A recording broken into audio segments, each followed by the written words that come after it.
Manipur has a rich and wide collection of notable art and cultural displays. Among these, the performing art Shumang Lila is a popular form of traditional theatre of Manipur.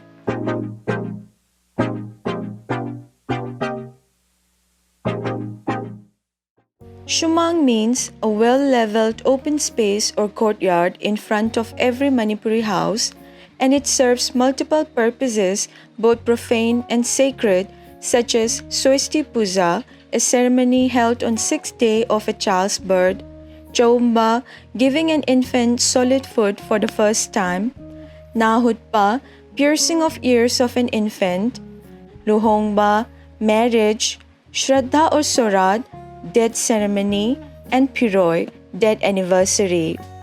While Leela means play or perform, and the name Shumang Lila took its name from this as it used to be performed mostly at this place.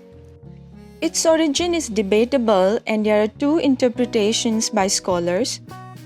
One group states that Shumang Lila can be traced back from the Meitei ritual festival Lai Harauba, meaning pleasing of God, and another gives an account on how Shumang Lila was first known as Pagi Lila, meaning farce, and it was performed at the king's court. Shumang Lila is performed in an open courtyard or open space surrounded by audiences on all sides with no set designs or heavy props such as curtains, background scenery, visual effects, etc., but with only one table and two chairs kept on one side of the space. It can be considered as a touring theatre genre performed by a group of around 12 to 13 artists who are invited by an individual or a group who pays them dakshina. It is performed whole year but mostly common during festival seasons. The troops may be either exclusively female who are known as Nupi Shumang Lila or exclusively male Nupa Shumang Lila. In Nupi Shumang Lila, the female artists dress themselves as males depending upon the characters, whereas the Nupa Shumang Lila has Nupi Shabis, meaning female impersonator or male actresses who are very popular for their extraordinary impersonation of femininity through looks, bodily gestures, facial expressions using the mask of costumes and makeup.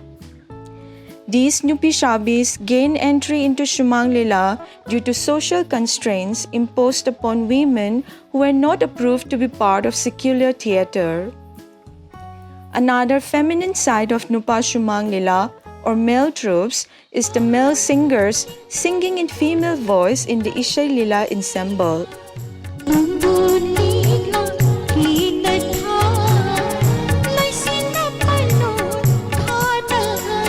Nupi Shabis are a reality today who popularized the theatre movement in Manipur.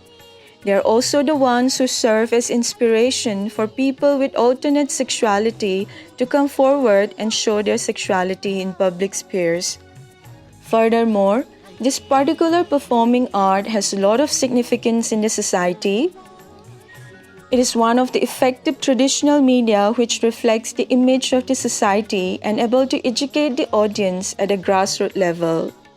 At initial stage, it was performed to entertain the public with no proper script, but with due course of time and transformation of society, the art form has developed and represent a medium which can reflect the events and activities occurring in the society. The scripts are based upon the trend of the society to attract the audience. It is not just a medium of entertainment but also help in development of society in spreading messages and awareness that relates to the public sentiment. Awareness about the social consequences such as AIDS, leprosy, cancer, women empowerment, and issues about the armed conflicts, etc. are performed by different troops.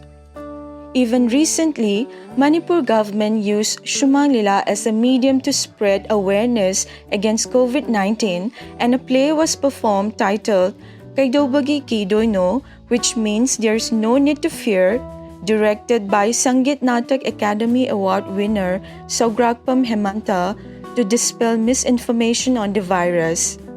However, With fast-growing digital world and other modern modes of entertainment, it has become more competitive and the artists find it challenging for its survival. It is even more hard for the struggling troops to compete with the troops that have good funding from their producers in terms of presentation, costumes, music, and sound arrangement. The essence of Shumangila is its live performance, and COVID-19 pandemic has put on hold to all public gatherings. It has affected so much to the livelihood of the artists because for most of them it is their only source of income.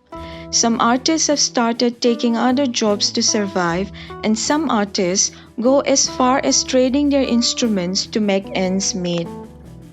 Therefore, it is high time for state government to take steps to safeguard this traditional media for the future by taking up steps like giving state scholarship to young and talented artists to encourage them in taking this art form professionally, providing financial support or pensions to the retired artists, promoting outside the state as a major theater form, including the art form in academic sphere of research and education, and lastly, tracing its historical significance and give awareness to the general public.